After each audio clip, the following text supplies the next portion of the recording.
It might sound strange, but yes, Saudi Arabia, a desert country, imports sand from other nations, including Australia, China, and Belgium.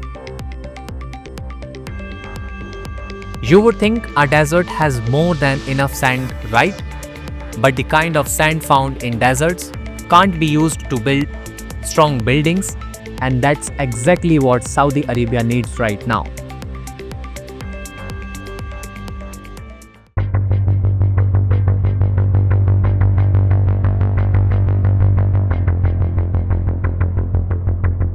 Desert sand looks fine, but it's actually too smooth and round. Over thousands of years, wind has shaped it into soft grains that don't stick well together when mixed with cement and water. Builders need rough, sharp-edged sand, usually found in rivers, lakes, or along the coast. That kind of sand helps create strong concrete for things like tower, bridge, and roads.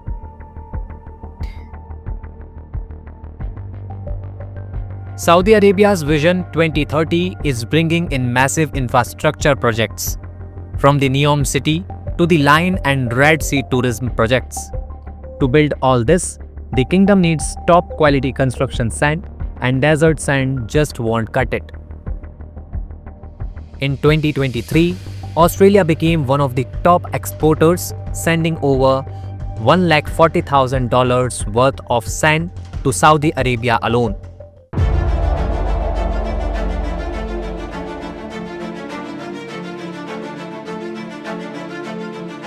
Saudi Arabia isn't the only one. The UAE and Qatar also import sand for their ever-growing skylines. As cities rise across the Gulf, so does the demand for construction sand. The United Nations has even called it a sand crisis. With 50 billion tons used every year worldwide, natural sources like rivers are getting damaged, and sand mining is hurting the environment. To reduce sand imports and help the environment, Saudi Arabia is now exploring alternatives like sand, which is made by crushing rocks or recycling old construction material. Though it will take time to fully switch, these steps are part of the kingdom's bigger environmental plan under Vision 2030. So while it might seem funny at first, a desert importing sand, it's actually about getting the right material to build the future the right way.